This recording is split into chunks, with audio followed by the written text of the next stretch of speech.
आयफआलनि दालांखौ बेखेवनानै बे शिवरात्रिनि गोथार सानाव जोबोद मोजां मोनदों।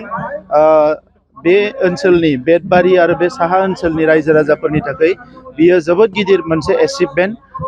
गोबाव बोसोरनिफ्राय दालां गैयैनि थाखाय दैजों बारनाय बे मानसिफ्रा गोबां दैज्लां बोथोराव उसुबिदायाव गोग्लैनांगौमोन आरो बिथांमोननि हान्था मेला बायदिसिना मार्केटिं बिजनेस बेफार बानिज्य फरायसाफोर बयबो जोबोद खस्थ' मोननाङोमोन। नाथाय बे ब्रिजआ जानायनि उनाव बे ओनसोलनि रायजो राजानि थाखाय बयनिख्रुइ देरसिन जेंनाया जोब्बाय होननानै जों बुंनो हायो।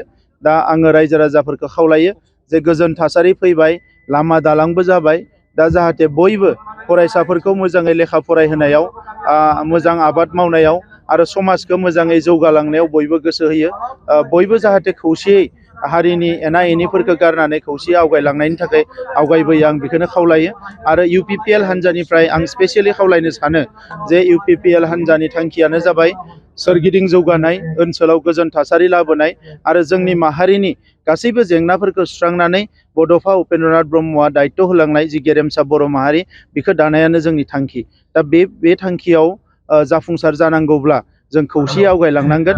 दा बेनिखायनो गासैबो थाखोनि सुबुंफोरखौ आङो खौसे जानो खावलायदों। लोगोसे चिरां जिल्लानि साहा ओनसोलाव बे बोसोरथामाव ओरैबायदि माखासे खामानि जादों जिखौ जोङो बिसायख'थियाव फोसावदोंमोन जे एबार डेभेलपमेन्टआ खोलाहानिफ्राय नङा साहानिफ्राय जानांगौ। बेबायदिनो दिनै साहा ओनसोलाव दैनि जगान माखासे JJMनि गेजेरजों जगान होनाय, लामा दालां बायदिसिना स्कुलफोरखौ थिग खालामनाय, बे गासैबो खामानिया सोलिगासिनो दङ।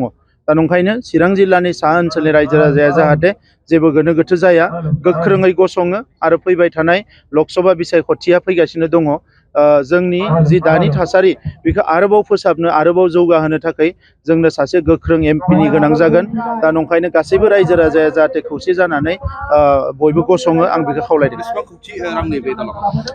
69 कौटिनि बेयो दालाङा आरो 916 मिटार गोलाव। सानजा फारसे मोनसे नांगोलबाङा होननाय दै दं सार, बेयावबो मोनसे गोबां जेंना जायो, माबायदि बेबस्था लादों? बेबो आसाम मालायनि गेजेरजों जागोन थाबैनो।